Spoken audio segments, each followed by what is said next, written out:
Hello दोस्तों, मेरा नाम मोहम्मद इरफान है और आज मैं क्लास 12th का जो चैप्टर है हिंदी का बातचीत, मैं उसका एक समरी वीडियो लेकर के आया हूँ जो बिल्कुल आप सुन सकते हैं और 5 मिनट के भीतर इस चैप्टर को आपके तक पहुँचाने का मैं काम करूँगा।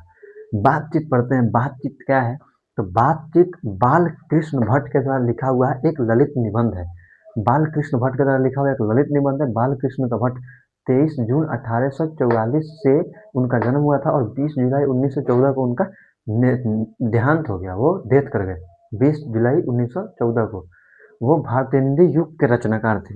भारतेंदु युग के रचनाकार थे और आचार्य आचार्य रामचंद्र शुक्ल ने उन्हें आधुनिक एडिशन का दर्जा दिया। ठीक है। बालकृष्ण भट्ट के माता का नाम पार्वती देवी था और पिता का नाम बेनी प्रसाद भट्ट था।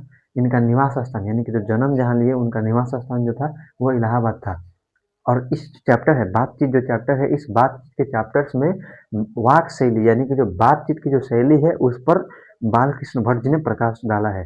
इनके कुछ रचनाएं बहुत सारी फेमस हैं, जिसमें उपन्यास में एक आपका है रहस्य कथा, नूतन ब्रह्मचारी, सौ अजान एक सुजान और सद्भाव का अभाव। ये उपन्यास में बहुत सारे मशहूर हैं। नाटक में पद्मावती, प्रहसन में जैसा काम वैसा परिणाम, ये सब इनके फेमस रचनाएं हैं। अब इस चैप्टर के बारे में बालकृष्ण भट्ट जी क्या कहते हैं वो हम समझते हैं। वाक शक्ति जो है यानी कि बोलने की जो शक्ति है ये ईश्वर के द्वारा इंसान को मिला हुआ एक वरदान है।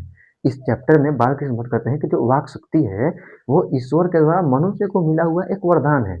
और रॉबिन्सन क्रूसो जो है 16 साल के बाद फ्राइडे के मुख से जो है सबसे पहले उसके मुंह से बात को सुनता है।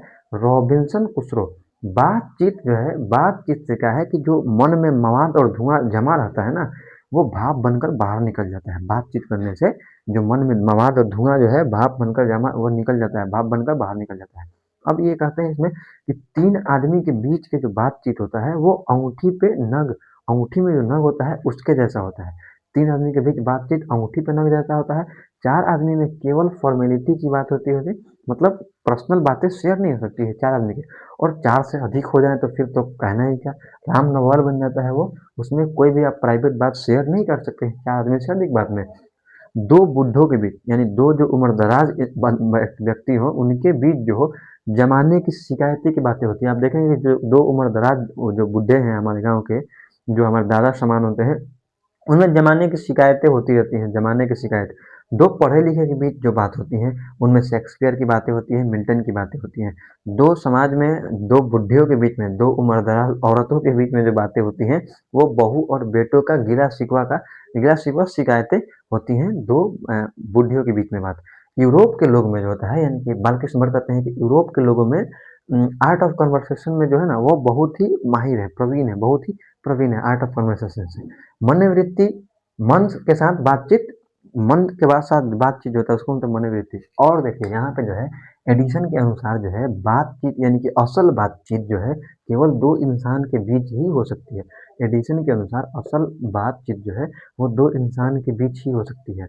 बेन जॉनसन का कहना है कि बोलने से ही इंसान के मतलब मनुष्य के रूप का साक्षात्कार होता है।